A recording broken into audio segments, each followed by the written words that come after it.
荒漠甘泉4月5日，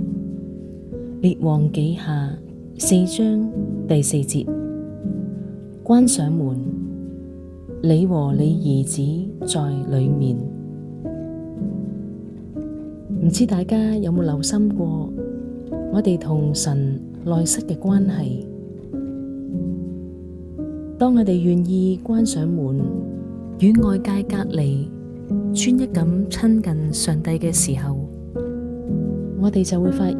喺呢個時刻，我哋唔需要靠自然嘅定律，或者靠世人嘅方法。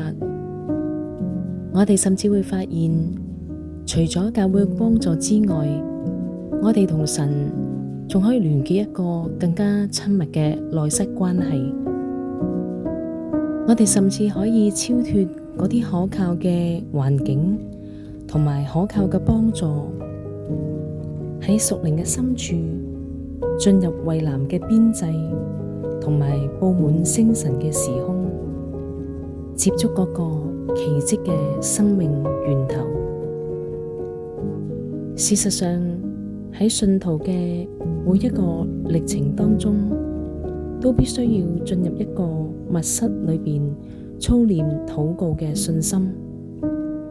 喺我哋人生嘅某一啲嘅時刻，神特地咁為我哋四圍圍繞咗一圈神秘嘅高牆，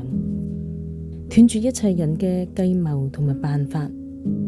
使我哋禁閉喺一個單單屬神嘅境界之中。我哋會喺一個超乎想象，甚至係冇經歷過嘅環境當中。原來喺呢個時候，神係為我哋裁剪緊一件新式嘅服裝，叫我哋着上呢件服裝可以更加似佢。大多數嘅信徒都係過住刻板而陳舊嘅生活，佢哋一早就知道點樣應對慣常發生嘅事情。但係當神要特別引領我哋嘅時候，神就會將我哋圈喺一個隔離嘅環境當中。當我哋與外界嘅環境完全隔絕，單單嘅面向神嘅時候，就係我哋睇到神蹟嘅時候啦。